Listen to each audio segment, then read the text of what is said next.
وهبدأ بقى باستخدام الجلو واثبت المكعبات ببعضها واثبتها كده واتك عليها حبة علشان تثبت كويس.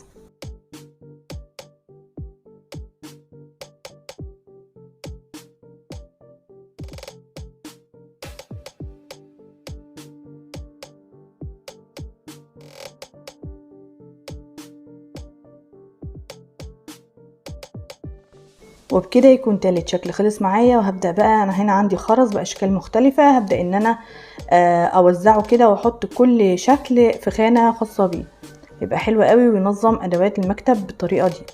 خلاص